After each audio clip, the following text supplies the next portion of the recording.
आता 5:30 वाजलेत. छान आहे. तुला घड्याळ बघायला कळतं? तू पण शिकू शकतेस. कुकू टीव्ही किड्स ऍप डाउनलोड करा और एवरीडे कुछ नया सीखो. या गोष्टीची सुरुवात आनंदपूर गावातून होते. मीना नावाची एक बाई तिच्या मुलासाठी मुलगी शोधत होती.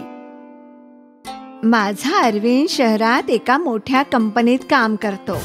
त्याचा पगार 30,000 रुपये आहे. 30,000. ही तर खूपच चांगली गोष्ट आहे. अरविंदला शहरात खूप मागण्या आल्यात. मीच नाही म्हटलं. मी तर आधीच विचार करून ठेवलाय की माझ्या मुलासाठी मी गावातलीच मुलगी आणणार. अशी मुलगी जी दिसायला सुंदर आणि घरदार नीट सांभाळेल. काळजी करू नका ताई, तुम्हाला सर्व गुणसंपन्न मुलगी मिळवून देईन. बरं बरं. त्याच दिवसापासून ती गावातली बाई मीना आणि अरविंदला मुली दाखवू लागली. ही मुलगी शिकलेली आहे, पदवीधर. मीना आणि अरविंद मुलीचं घर आणि इस्टेट पाहत होते. खूप मुली पाहिल्यावर ते शंकरजींची मुलगी सीताला पाहायला गेले. सीता सुंदर होती आणि सर्वात मोठी गोष्ट, शंकरजी गावातले सर्वात श्रीमंत व्यक्ती होते. मला तर तुमची मुलगी पाहिल्याबरोबरच पसंत पडली. आता तुम्हाला जर योग्य वाटत असेल तर आम्हाला पुढच्या 1 महिन्यात लग्न करायचंय. फक्त 1 महिना? त्याचं काय आहे की अरविंद सारखा कंपनीतून सुट्टी घेऊ शकत नाही. त्याने गेल्या महिन्यात मोठी सुट्टी घेतली, म्हणून हे लग्न या महिन्यात उरकलं तर बरं होईल. शंकर आणि माधवी त्यांच्या मुलीसाठी असंच स्थळ शोधत होते, म्हणून त्या लोकांनी लग्नाला होकार दिला. बरं ठीक आहे, जशी तुमची इच्छा. शंकरजींचं कुटुंब श्रीमंत होतं, म्हणून त्यांना पैशांची काळजी नव्हती आणि त्याच दिवशी त्यांनी साखरपुडा उरकून घेतला आणि मग लग्नाच्या तयारीला लागले.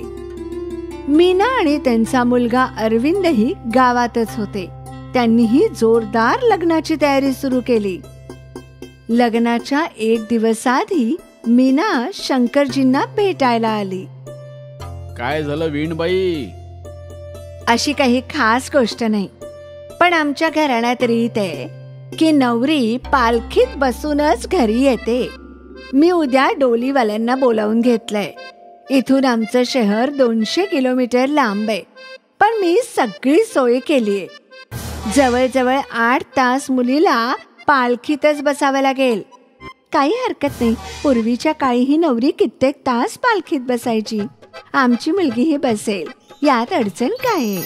तुमच्याकडून हीच अपेक्षा होती. धन्यवाद. माधवीने पालखीची गोष्ट मुलीला सांगितली. तुझी सासू खूप चांगली आहे. ती आपल्याला समजावून घ्यायला आली होती की उद्या तुला 8 तास पालखीत बसायचे. ठीक आहे आई, आता काय करू शकतो? माझं सासर एवढं लांब आहे ना. हो ना. लग्नाचा दिवस उजाडला. शंकरजींनी स्वतःहून आनंदाने 10 लाख रुपये मीनाच्या हातावर ठेवले. विहीणबाई, हा हुंडा नाहीये, आमच्याकडून भेट समजा, मुलांच्या नवीन आयुष्यासाठी. आता तुम्ही आनंदाने देत आहात तर आम्ही कसं नाही म्हणणार.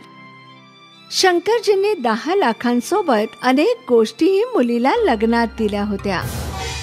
लग्न झालं आणि वरातीची वेळ आली. सीता हमसून हमसून रडत होती आणि मग पालखीवाले तिथे आले. सीता बाळा, तू पालखीत बस. आम्ही कारने पुढे जात आहोत. काळजी करू नकोस. पालखीवाले तुला सुखरूप आमच्या घरी घेऊन येतील. हो सासूबाई. मीना आणि अरविंद कारमध्ये बसून निघून गेले आणि मग सीता पालखीत बसली. पालखी गावातून निघून गेली आणि थेट शहरात पोहोचली आणि इथे एका बंगल्यासमोर थांबली. तुमचे सासर आलं आहे. सीता चकित झाली होती. तिच्या सासरी बाहेर तिचं स्वागत करायला कोणीच आलं नव्हतं, नाही ते सजवलं होतं. हे बरोबर घर आहे ना?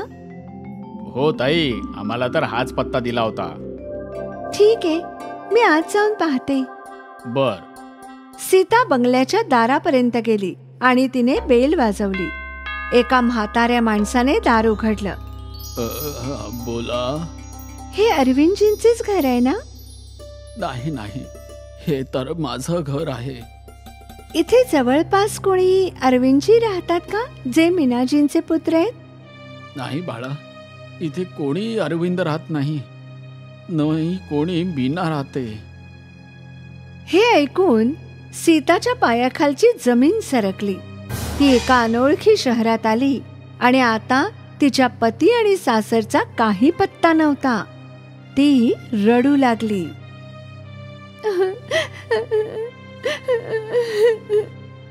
काय झालं बाळा, तू कोण आहेस? मी सीता आहे, आनंदपूर गावातली. आजच माझं लग्न अरविंदजींशी झालं होतं आणि त्यांच्या आईने पालखीवाल्यांना तुमचा पत्ता दिलाय. मला कळत नाही की त्यांनी असं का केलं. म्हाताऱ्या माणसाला कळलं होतं की सीताची फसवणूक झालीये, पण त्यांनी विचार केला की कशाला बिचारीला दुखवावं. तुझ्या सासूकडून काहीतरी चूक झाली असेल असं वाटतंय पत्ता देण्यामध्ये. माझं ऐकशील तर तू तुझ्या गावी परत जा बाळा. त्या नक्कीच तुला शोधत गावी येतील. नाही, मी गावी नाही जाऊ शकत. जर मी गावी परत गेले तर आमची खूप बदनामी होईल. बाळा, या अनोळखी शहरात तू एकटी कशी काय राहणार? माहित नाही. सीता रडत रडत तिथून निघून जात होती. 1 मिनिट थांब बाळा, मी तुझ्या बापासारखाच आहे. हो. तू शहरात फिरण्यापेक्षा इथेच माझ्या घरी राहा. आपण प्रयत्न करू तुझ्या पतीचा आणि सासरच्या माणसांना शोधून काढूया. म्हाताऱ्या माणसाला सीताची मदत करायची होती. सीतेकडे आणखी दुसरा मार्गच नव्हता, म्हणून तिने त्या म्हाताऱ्या माणसाचं ऐकलं. पुढील काही दिवस सीता त्या म्हाताऱ्या माणसाच्या घरीच राहिली. म्हातारा माणूस श्रीमंत होता. त्याने सीताच्या मदतीसाठी पेपरमध्ये जाहिरात दिली आणि स्वतःही अरविंद आणि मीनाला शोधायचे प्रयत्न करू लागला. असं करता करता 1 महिना लोटला. सीताला कळून चुकलं होतं की आता तिला तिचा पती सापडणार नाही. एक दिवस ती म्हाताऱ्या माणसाच्या जवळ गेली. तुम्ही माझी तुमच्या मुलीसारखी काळजी घेतली, पण मला नाही वाटत माझे पती कधी परत येतील. मी माझ्या गावी परत जाण्यातच माझं भलं आहे. आज तू योग्य विचार केला आहेस बाळा. मला तर पहिल्याच दिवशी समजलं होतं की तुझी फसवणूक झालेली आहे. पण तुझं हा निरागस चेहरा पाहून मला तुझं मन मोडायचं नव्हतं आणि तू याच्यात भटकावंस असंही मला वाटवत नव्हतं, म्हणून मी तुला खरं बोललो नाही.